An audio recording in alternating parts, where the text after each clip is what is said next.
ಶಿವಮೊಗ್ಗದ ಆಯನೂರಿನಲ್ಲಿ ಭೀಕರ ಅಪಘಾತ ಸಂಭವಿಸಿದೆ. ಬೈಕ್ಗಳ ಮುಖಾಮುಖಿ ಡಿಕ್ಕಿಯಿಂದಾಗಿ ಇಬ್ಬರು ಸ್ಪಾಟ್ ಅಲ್ಲೇ ಡೆತ್ ಆಗಿದ್ದಾರೆ.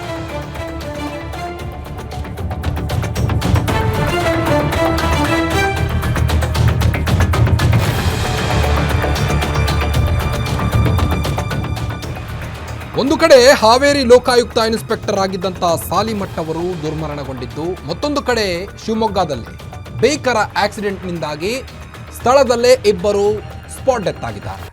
ಶಿವಮೊಗ್ಗ ತಾಲೂಕಿನ ಆಯನೂರು ಕೋಟೆ ಬಳಿ ಒಂದು ಘಟನೆಯಾಗಿದೆ. 21 ವರ್ಷದ ಅಕೀಫ್ ಹಾಗೂ 18 ವರ್ಷದ ಚಾಂದ್ ಫೀರ್ ಮೃತಪಟ್ಟಿದ್ದಾರೆ. ಅಪಘಾತದಲ್ಲಿ ಗುರುಕಿರಣ್ 27 ವಯಸ್ಸಿನ ಗುರುಕಿರಣ್ ಎಂಬಾತನಿಗೆ ಗಂಭೀರ ಗಾಯವಾಗಿದ್ದು ಈಗಾಗಲೇ ಆಸ್ಪತ್ರೆಗೆ ದಾಖಲಿಸಿ ಚಿಕಿತ್ಸೆ ಕೂಡ ನೀಡಲಾಗ್ತಾ ಇದೆ. ಶಿವಮೊಗ್ಗ ತಾಲೂಕಿನ ಕ್ಯಾತಿನಕೆರೆ ಗ್ರಾಮದ ನಿವಾಸಿಯಾಗಿದ್ದರು ಗುರುಕಿರಣ್. ಅಪಘಾತದ ರಭಸಕ್ಕೆ ಇಬ್ಬರು ಯುವಕರು ಸ್ಥಳದಲ್ಲೇ ಸಾವನ್ನಪ್ಪಿದ್ದಾರೆ. ಗಂಭೀರ ಗಾಯಗೊಂಡ ಗುರುಕಿರಣ್ ಮೆಗ್ಗಾನ್ ಆಸ್ಪತ್ರೆಗೆ ಅವರನ್ನು ದಾಖಲಿಸಲಾಗಿದೆ. ಶಿವಮೊಗ್ಗದ ಮೆಗ್ಗಾನ್ ಆಸ್ಪತ್ರೆಗೆ ಚಿಕಿತ್ಸೆ ಕೂಡ ನೀಡಲಾಗ್ತಾ ಇದೆ. ಇನ್ನು ಹಾರನಹಳ್ಳಿ ಕಡೆಗೆ ಆಕೀಫ್ ಮತ್ತು ಚಾಂದ್ ಫೀರ್ ತೆರಳುತ್ತಿದ್ದರು.